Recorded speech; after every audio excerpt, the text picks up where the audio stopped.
Expliquez-nous, Nicolas Poincaré. Polémique à Marseille après le désastre écologique. Des milliers de tonnes d'ordures qui s'amoncelaient à cause de la grève des éboueurs se sont déversées dans la mer. Alors, il y a des voix qui s'élèvent pour dénoncer le manque d'anticipation.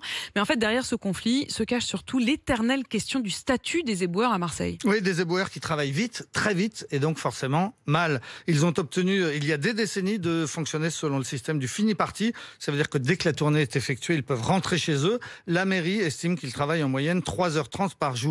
Pour appliquer une nouvelle loi nationale d'harmonisation de la fonction publique, il a donc été question de les faire travailler 35 heures par semaine dès le 1er janvier prochain. Finalement, après 10 jours de grève, ils ont obtenu environ 31 heures par semaine et le maintien d'un repos compensatoire de 28 jours par an, plus le fait qu'il n'y aura pas de pointeuse et pas de contrôle du temps de travail effectif. D'où il vient ce statut particulier des éboueurs à Marseille ? Alors, pour comprendre, il faut remonter très loin en arrière à l'époque de l'après-guerre et de la guerre froide. Dans les années 50, la CGT communiste contrôlait le port de Marseille et le maire de Marseille, Gaston Defferre, qui était un socialiste viscéralement anticommuniste, voulait mettre un terme. Avec l'aide et le financement de la CIA, il a tenté de déloger la CGT du port et d'implanter un nouveau syndicat qui venait d'être créé, qui était Force ouvrière. L'opération a échoué.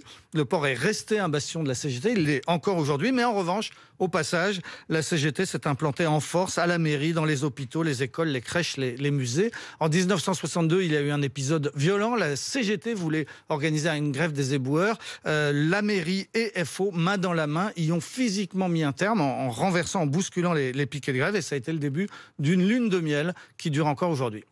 On parle d'une co-gestion de la ville ? Oui, parce que Force ouvrière compte toujours 10 000 adhérents parmi les fonctionnaires territoriaux, 75% des voix aux élections. Ça permet de contrôler les commissions paritaires, là où on décide des promotions, des embauches, de l'organisation des services. On dit qu'à la mairie de Marseille, le vrai pouvoir ne se trouve pas dans le bureau du maire au premier étage, mais dans les sous-sols de la mairie, dans les locaux de Force ouvrière. C'est un univers de magouille et de clientélisme. On a découvert un jour que 90 salariés ont touché 2 salaires pendant plus de 30 ans. Un salaire de la mairie et un salaire de Force ouvrière. Patrick Menucci, l'ancien candidat socialiste à la mairie de Marseille, dénonce un État dans l'État.